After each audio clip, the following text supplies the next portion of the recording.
kerjakan dengan menggunakan aplikasi Fluid Simulator ya.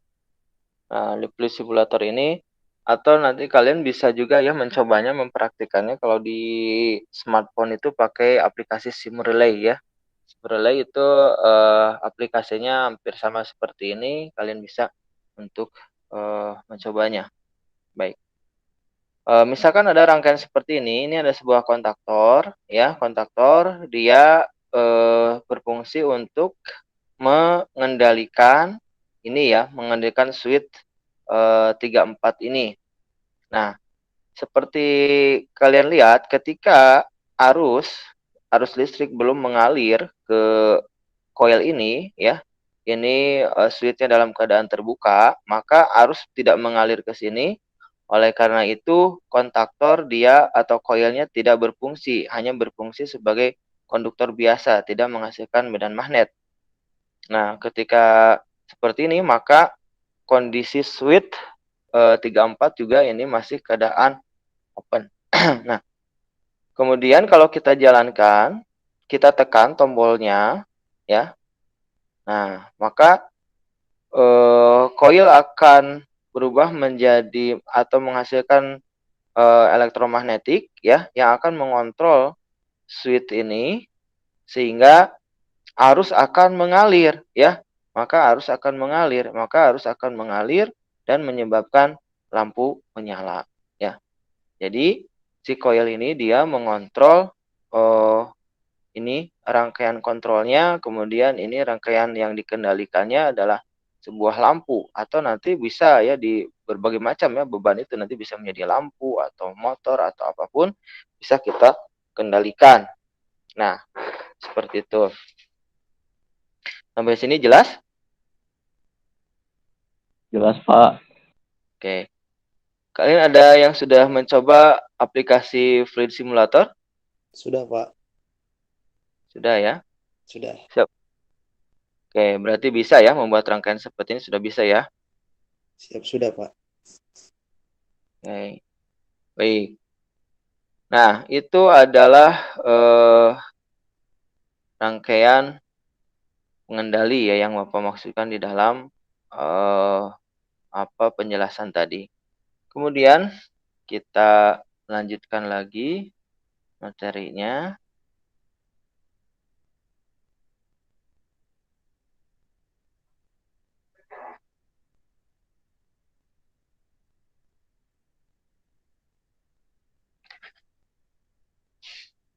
Baik.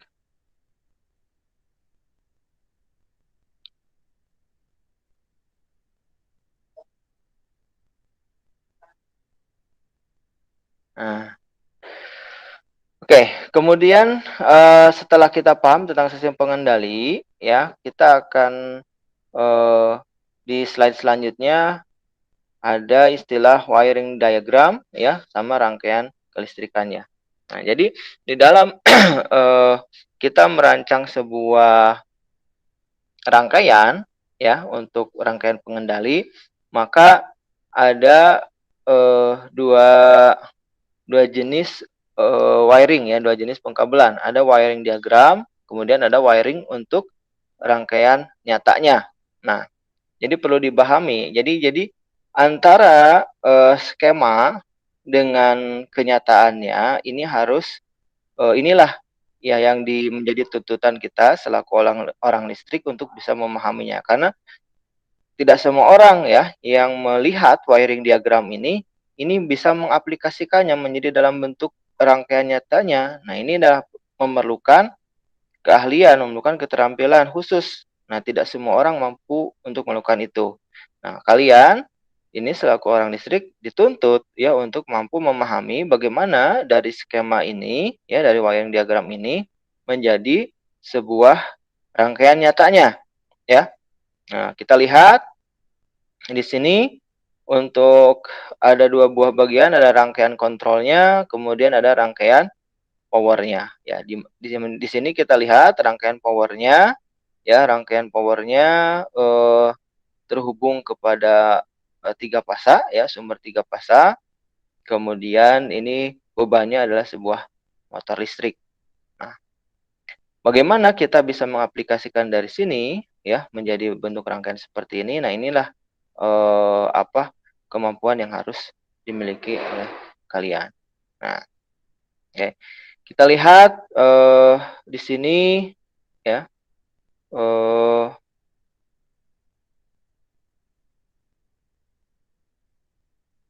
Ini rangkaiannya belum seutuhnya ya lengkap. Oke.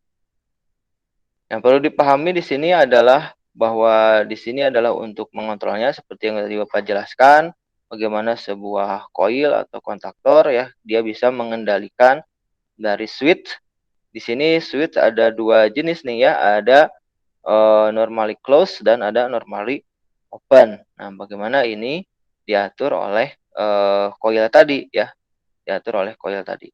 Nah, sehingga dari sini kita bisa melihat ya bagaimana hubungannya motor itu ya dihubungkan dengan kontaktor ya, kontaktornya dihubungkan dengan kaki-kaki berapa? Oh, kaki 2, 4, 6 ya. Kemudian kaki 1, 3, 5-nya dia terhubung dengan fuse atau kepada MCB ya. Seperti itu. Kemudian dari kaki 1 nyambung ke L1 atau R ya. Kemudian kaki 3 nyambung ke L2 atau S ya. Kemudian kaki 5-nya nyambung ke line 3 atau T jadi RST. Kemudian untuk pengaplikasiannya adalah seperti ini ya. Dari mesinnya, dari mesin listriknya dihubungkan kepada terminal kabel dulu untuk memudahkan kita menghubungkan antara kabel atau jalur konduktornya dengan mesin. Kemudian ada thermal overload. Nah, ini ada thermal overload, nanti kita akan bahas satu-satu fungsi dari masing-masing komponen ini.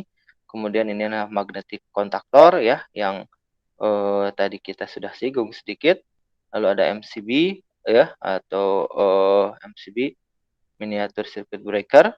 Nah, kemudian juga dihubungkan kepada push button on off ya. Ini adalah untuk mengendalikannya, untuk kita menyalakan atau mematikan motor tersebut. Oke. Nah, kita lihat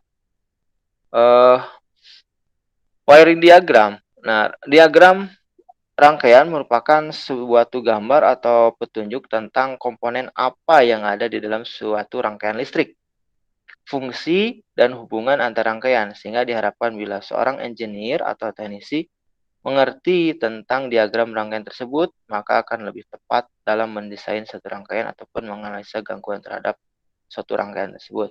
Ya, jadi dengan wiring diagram atau diagram rangkaian ini banyak sekali ya manfaatnya, gunanya ya. Pertama sebagai petunjuk, kemudian kita juga bisa melist ya komponen apa saja nih yang diperlukan dalam sebuah wiring diagram untuk kita bisa merealisasikannya. Kemudian kita juga bisa melihat hubungan antara komponen satu dengan komponen yang lainnya. Lalu jika nanti sudah dihubungkan kemudian ada kendala atau permasalahan, kita juga bisa langsung dengan mudah melakukan troubleshoot ya dari sistem tersebut. Nah, itu fungsi dari wiring diagram.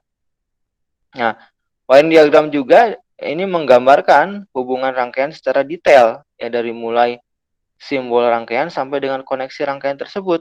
Ya, dari setiap simbol itu dihubungkan ya ada koneksinya, itu wiring diagram. Jadi bukan hanya simbol-simbol saja, tetapi bagaimana koneksinya, hubungannya antara simbol satu dengan simbol yang lainnya, juga dengan sumber tegangannya. Nah, sehingga kita akan mudah ya mengikuti alur sebenarnya dari sebuah rangkaian, karena di dalam wiring diagram tersebut ini digambarkan secara rinci dan lengkap. Oke, ini contohnya ya rangkaian daya dan kontrol motor. Ini rangkaian dayanya, kemudian ini rangkaian kontrolnya ya, dikontrol oleh sebuah coil ya. Coil dia mengontrol switch pada kaki 1, 2, 3, 4, 5, 6. Ini switch utamanya ya. Dikontrol Kemudian kita lihat jalurnya adalah seperti ini.